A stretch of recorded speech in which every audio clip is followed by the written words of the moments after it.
Selamat malam teman-teman semua. Pada kesempatan ini saya sebagai perwakilan dari kelompok yang beranggotakan Afia, Vivka, dan saya sendiri untuk menyampaikan hasil kerja kelompok terkait dengan ruang kolaborasi topik 2, pembelajaran sosio-emosional. Nah, yang pertama terkait dengan tantangan bagi guru untuk menjadi contoh atau teladan, khususnya dalam hal sosial emosional, kami menuliskan 3 hal. Yang pertama, mengendalikan emosi diri saat menghadapi masalah di lingkungan sekolah. Yang kedua adalah konsisten terhadap perilaku positif yang dapat diteladani peserta didik. Dan yang ketiga adalah dapat menjadi penengah saat terjadi konflik sosial emosional di sekolah. Selanjutnya, terkait dengan kasus yang berkaitan dengan tantangan tadi, yang pertama terkait mengendalikan emosi diri saat menghadapi masalah di lingkungan sekolah. Nah, ini kasusnya pada saat PPL, misalnya kita menemui siswa yang berperilaku kurang baik atau menyimpang.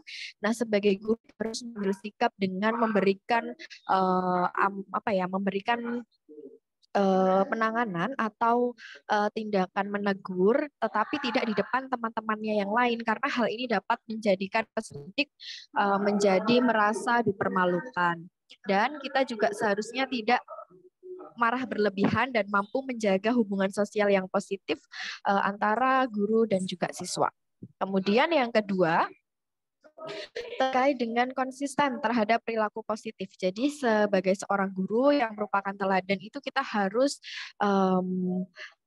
konsisten terkait dengan perilaku baik yang kita lakukan. Jangan sampai kita melakukan perilaku itu menyadari bahwa apa yang kita lakukan itu adalah sesuatu yang buruk. Yang ketiga, dapat menjadi penengah saat terjadi konflik sosial emosional di sekolah. Jadi saat kasusnya itu pada saat kita berada di sekolah PPL, nah, itu menjumpai adanya kasus yang terjadi pada siswa. Nah, sebagai guru itu kita harus bisa mengambil sikap dengan menjadi penengah atau penghubung antara siswa yang mengalami masalah tersebut dan berusaha menyelesaikannya dengan siswa yang bermasalah saja. Jadi tidak memperluas masalah atau memperbesar masalah. Selanjutnya, cara sekolah mendukung pembelajaran sosial emosional. Kami menuliskan 4 hal. Yang pertama adalah menyediakan program kelas atau kegiatan khusus yang mendukung pembelajaran sosial emosional. Yang kedua adalah menerapkan strategi pembelajaran yang mendukung pengembangan keterampilan sosial emosional.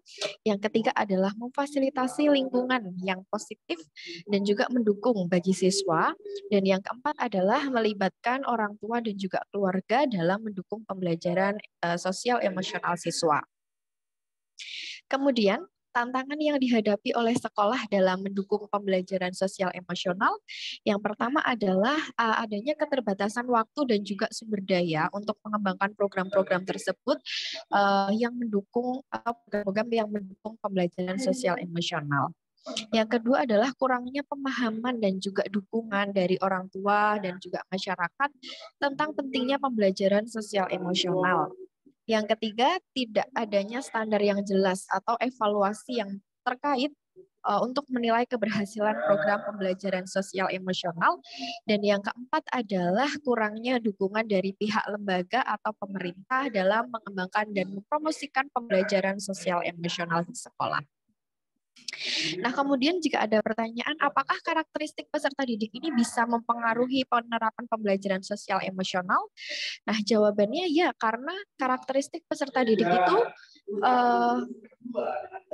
yang pertama, mohon maaf, jadi karakteristik peserta didik dapat mempengaruhi penerapan pembelajaran sosial emosional di kelas karena adanya yang pertama perbedaan tingkat perkembangan sosial emosional, yang kedua adalah kondisi keluarga dan juga lingkungan, dan yang ketiga terkait dengan kondisi kesehatan mental peserta didik. Nah, kemudian terkait dengan bahan diskusi, apa yang bisa Anda pelajari dari film tersebut berhubungan dengan guru yang menjadi agen perubahan? Nah, di situ terkait yang menjadi pembelajaran adalah cara dari Mr. Keating mengajar sangatlah berbeda dengan guru-guru lainnya. Jadi beliau itu mengajarkan puisi kepada para siswa dengan menggunakan metode yang unik dan juga terbuka. Meskipun metode tersebut tidak sejalan dengan kurikulum yang ada pada sekolah, tapi para siswa mendapatkan materi secara baik dengan cara yang juga menghibur. Dengan cara tersebut, seorang guru bukanlah sebagai pusat pembelajaran, sehingga guru akan meminta pendapat dari para siswa dan menelaah materi secara terbuka, sehingga melalui cara ini mereka dapat memahami konsep dari materi yang dipelajari. Selanjutnya akan dilanjutkan oleh Mbak Afia. Saya akan melanjutkan hasil diskusi kami terkait pertanyaan apa yang bisa kami pelajari dari kejadian atau film tersebut dan apa hubungannya dengan pembelajaran sosial emosional. Nah, film yang kami ambil yaitu film Dead Poets Society. Nah, pembelajaran sosial emosional yang bisa diteladani yaitu yang pertama, cara guru yaitu Pak Kiting menghadapi permasalahan yang dihadapi di mana metode pembelajarannya yang dianggap tidak baik oleh pihak sekolah karena melenceng dari prinsip Akademi Welton. Terus yang kedua, itu permasalahan antara Neil, siswa dari Pak Kiting, dengan orang tuanya yang tidak sependapat. Nah, di sini Neil ingin mengembangkan bakat beraktingnya, tetapi orang tuanya ingin ia menjadi dokter, sehingga hal ini membuat Neil tertekan dan akhirnya melakukan bunuh diri sebagai protesnya kepada orang tua. Nah, kasus ini menyebabkan Pak Kiting itu diusir atau dipecat dari sekolahnya karena dianggap memberikan pengaruh buruk kepada Neil. Kemudian dari adanya konflik siswa, orang tua, guru, dan sekolah yang dialami oleh Pak Kiting, banyak orang tua yang tidak memperhatikan minat dan bakat anaknya. Selain itu, pihak sekolah dalam film ini tidak mengembangkan pembelajaran yang mampu menarik siswa. Peran guru yang ditunjukkan oleh Pak Kiting ini menunjukkan secara totalitas bahwa guru tidak hanya mengajar secara kaku dan kurang fleksibel, tetapi juga harus bisa berperan dalam mencari metode dan cara mendidik siswanya menjadi lebih humanis dan bersahabat. Selanjutnya, terkait analisis EMC kuadrat dari film Dead Poets Society, pertama ada empati. Dalam film ini, Pak Kiting mendorong siswanya untuk berempati dan memahami sudut pandang orang lain, terutama ketika mereka memiliki pendapat yang berbeda. Kemudian yang kedua, mindfulness. Dalam film ini, Pak Kiting mengajarkan para siswanya untuk menjadi lebih sadar akan keadaan sekitar mereka, sehingga mereka dapat menikmati hidup dengan lebih baik. Kemudian pada bagian compassionate, dalam film ini Pak Kiting mengajarkan para siswanya untuk menjadi lebih peduli dan memperhatikan keadaan orang di sekitar mereka, sehingga mereka dapat memberikan dukungan dan bantuan jika diperlukan. Terus yang terakhir ada critical inquiry. Dalam film ini Pak Kiting mengajarkan para siswanya untuk menjadi lebih kritis dan analitis dalam mempertimbangkan sudut pandang yang berbeda.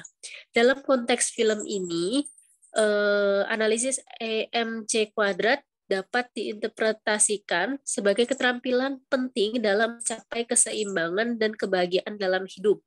Pesan yang dapat diambil dari konsep EMC kuadrat dalam film Dead Poets Society adalah bahwa keterampilan empati, kesadaran, kasih sayang, dan inquiry kritis dapat membantu kita untuk menjadi pribadi yang lebih baik dan membangun hubungan yang lebih sehat dengan orang lain.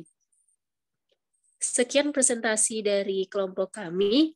Kurang lebihnya kami mohon maaf. Wassalamualaikum warahmatullahi wabarakatuh.